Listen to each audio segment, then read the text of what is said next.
ஜெயா தொலைக்காட்சி நேயர்களுக்கு காலை வணக்கம். காலை மலர் நிகழ்ச்சியில் தெரிந்ததும் தெரியாதுங்கிற நம்முடைய பகுதியில் நாள்தோறும் பல புதிய தகவல்களை தெரிஞ்சிட்டு இருக்கோம். அந்த வகையில் நாம் பார்க்க போகிறது மாண்டிசோரி கல்வி முறை. கல்வி என்பது இருவழி பாதையாக இருக்க வேண்டும். ஒரு ஆசிரியர் கற்றுக் கொடுத்து மாணவர்கள் கேட்பது என்பது ஒரு வழி கல்வியாக இருக்கிறது. அப்படி இருந்தால் அது சிறப்படையாது, இருவழியாக இருக்க வேண்டும் அப்படிங்கிறத உணர்த்தின கல்வி தான் மாண்டிசோரி கல்வி. இதில் என்ன பண்ணுவாங்க, குழந்தைகளுக்கு பாடம் நடத்துறதுக்கு குச்சியோ ஸ்லேட்டோ புத்தகங்களோ இதில் இருக்காது. குழந்தைகள் நிறத்தை பற்றி தெரிஞ்சுக்கிடணும் அப்படின்னா சிகப்பு நிறமாக தக்காளி எடுத்து கொடுப்பாங்க, ரோஜா பூ எடுத்து கொடுப்பாங்க. உயரத்தை கற்றுக் கொடுக்கணுமா, ஒரு பெரிய குச்சி சின்ன குச்சியை கையில் கொடுப்பாங்க. மழைனா என்ன, மழையை காட்டுவாங்க. வெயிலில் நிற்க வச்சு சூடுனா என்ன அப்படிங்கிறத உணர்த்துவாங்க. ஒரு விதைய மண்ணில் போட்டால் அது எப்படி முளைக்குது அப்படிங்கிறத ஒவ்வொரு நாளாக அதை கண்காணித்து அதை மாணவர்களுக்கு அதை உணர்த்துவாங்க. அப்படி இயற்கையோடு இணைந்த கல்வி முறைக்கு பேர் தான் மாண்டிசோரி கல்வி அப்படின்னு பேர்.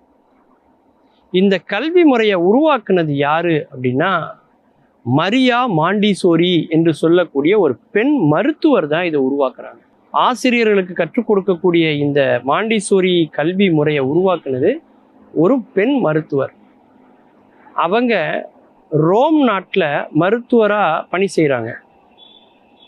அதிலும் குறிப்பாக பார்த்தீங்கன்னா அவங்க படித்தது இன்ஜினியரிங்கு. அவங்க வீட்டில் உள்ள பேரண்ட்ஸ் அவங்கள ஒரு ஆசிரியராகணும்னு ஆசைப்படுறாங்க. அந்த எதிர்ப்பை மீறி அவங்க மருத்துவராக ஆகிறாங்க. அப்போது ஐரோப்பாலேயே மருத்துவத்தை பெண்கள் யாருமே படிக்காத ஒரு காலகட்டம். இவங்க தான் முதல் பெண் மருத்துவர், இத்தாலியிலையும் சரி ரோம்லேயும் சரி. அப்படிப்பட்ட ஒரு காலகட்டம். இது ஒரே பெண் அப்படிங்கிறதுனால இவங்களை எல்லாருமே ஒதுக்கி வச்சிருவாங்களாம். பிரேத பரிசோதனை செய்யும் போது கூட யாருமே இருக்க மாட்டாங்களாம். தனி ஆளாக இவங்க போய் நின்று அதை கற்றுக்கிட்டு இருக்காங்களாம். அப்படி எத்தனை சவால்கள் வந்தாலும், தடைகள் வந்தாலும், இடர்கள் வந்தாலும் அதையெல்லாம் தாங்கி கொண்டு அவங்க மருத்துவம் படித்தாங்க. மருத்துவத்திலையும் உளவியல் வல்லுநர் இவங்க. அதனால அங்க ரோம் நகரத்திலும் சரி, அங்க இருக்கக்கூடிய பல கிராமங்களுக்கும் ஏழை மக்களுக்காக மருத்துவ சேவை செய்யறதுக்காக போகும்போது அங்க உள்ள குழந்தைகளை அவங்க பார்க்குறாங்க. அந்த குழந்தைகள் கற்கக்கூடிய அந்த கல்வி ஒரு உளவியல் அணுகுமுறையோடு இருந்தால் இன்னும் நல்லா இருக்கும் அப்படின்னு அவங்க நினைக்கிறாங்க. அப்படியே அவங்க இந்தியாவுக்கு வராங்க. 2ஆம் உலகப் போர் துவங்குது. இங்கே உள்ள சில ஆசிரியர்களையும் பெற்றவர்களையும் அழைத்து கொண்டு இந்த கல்வி முறையை பற்றி அவங்களுக்கு சொல்லுறாங்க. அப்போது குண்டு மழை பொழியுது.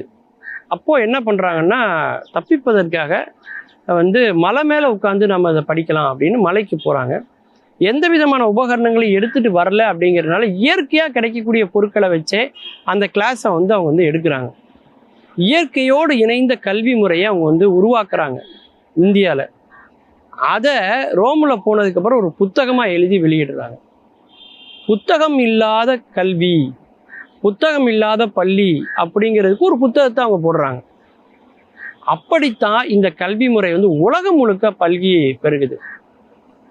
இவங்க பார்த்தீங்க அப்படின்னாக்கா வாழுகிற காலத்திலேயே இவர்களுடைய கொள்கையை ஏற்றுக்கொண்டு உலகம் முழுக்க பல பள்ளிகள் உருவாகுது.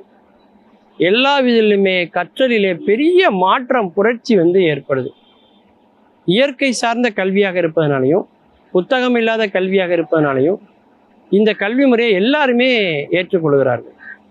அப்படித்தான் இந்த கல்வி முறையில் உள்ள அறிவு அந்த அடுத்த தலைமுறை குழந்தைகளுக்கு கடத்தப்படுகிறது. கல்வியில் ஏற்பட்ட மாபெரும் புரட்சி இந்த மாண்டிசோரி முறை கல்வி அப்படின்னு சொல்லலாம். அதுக்காக தான் இவங்களுடைய பெயர் 2 முறை அல்ல 3 முறை நோபலுக்காக பரிந்துரைக்கப்பட்டிருக்கிறது என்று சொன்னால் எப்பேற்பட்ட ஒரு சிந்தனையை விதைத்திருப்பார்கள் என்று யோசித்து பாருங்கள். மீண்டும் பல புதிய தகவல்களோடு, அதில் அறியப்படாத பக்கங்களோடு உங்களை சந்திக்கிறேன். நன்றி, வணக்கம்.